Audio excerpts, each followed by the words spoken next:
Constant Mutamba va être jugé dans les prochains jours. Le ministre congolais de la Justice est visé par une enquête judiciaire initiée par Firmin Vondé, procureur général, près la Cour de cassation. Il est accusé des détournements des fonds publics. Après l'instruction, le 15 juin, le parquet a reçu l'autorisation de l'Assemblée nationale pour des poursuites. Curieusement, une vidéo prétend que cette nouvelle affaire de corruption impliquant un membre du gouvernement de la RDC a été clôturée après la médiation du président Félix Tshisekedi.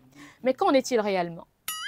Dans une vidéo qui circule en ligne, on voit les chefs de l'État congolais en réunion avec le ministre de la Justice et d'autres acteurs importants du secteur judiciaire. Sur les réseaux sociaux X, une publication datée du 2 juin affirme qu'il n'y a pas de conflit entre Mutamba et Vondé, ajoutant que le magistrat suprême a tranché l'affaire. Ceci suggère que le président de la République est intervenu dans cette affaire qui oppose le ministre à la justice. Cette vidéo a généré plus de 50 000 vues et a enregistré plus de 100 partages sur la plateforme. Elle circule également sur d'autres réseaux sociaux tels que YouTube, avec une affirmation similaire. Pourtant, il s'agit d'une fausse rumeur. La vidéo a été sortie de son contexte. Grâce à des outils de vérification comme InVidWeVerify et Google Lens, ainsi qu'à des recherches avec des mots-clés sur Google ou YouTube, Vunjaongo, notre cellule de vérification des faits ici au studio Hirondelle RDC, a retracé l'origine exacte de ces images. Il s'agit en fait d'un ancien reportage de la radio-télévision nationale congolaise diffusé le 22 octobre 2024. À cette époque, le président Tshisekedi donnait des orientations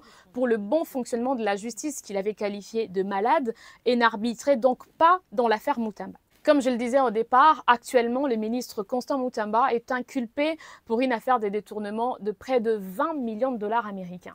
Eh bien, il aurait payé ce montant à une société jugée fictive par le parquet pour la construction d'une prison à Kisangani, capitale provinciale de la Tchopo, une ville qui porte encore les marques de la guerre des 6 jours survenue du 5 au 10 juin 2000, au cours de laquelle les armées rwandaises et ougandaises se sont violemment affrontées, faisant au moins 1000 morts, 3000 blessés, avec des dégâts matériels importants, sans compter les viols et l'enrôlement des enfants dans l'armée. D'ailleurs, cette somme, elle a justement été puisée dans les fonds destinés à l'indemnisation des victimes, les FRIVAO, qui, depuis 2022, reçoit des versements de l'Ouganda, qui a été condamné par la Cour internationale de justice à verser un total de 325 millions de dollars américains pour réparer les activités illicites menées entre 1998 et 2003 en RDC. Revenons maintenant à Constant Mutamba. Rappelons qu'en sa qualité de ministre, il est justiciable devant la Cour de cassation.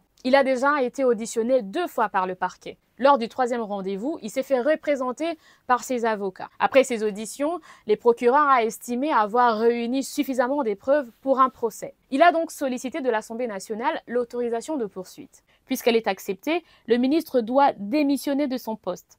Et si sa culpabilité est prouvée, Mutamba devra purger une peine de prison. De son côté, le ministre, lui, a décidé de recuser le procureur et les magistrats de sa juridiction, même si cela n'est pas prévu par la loi.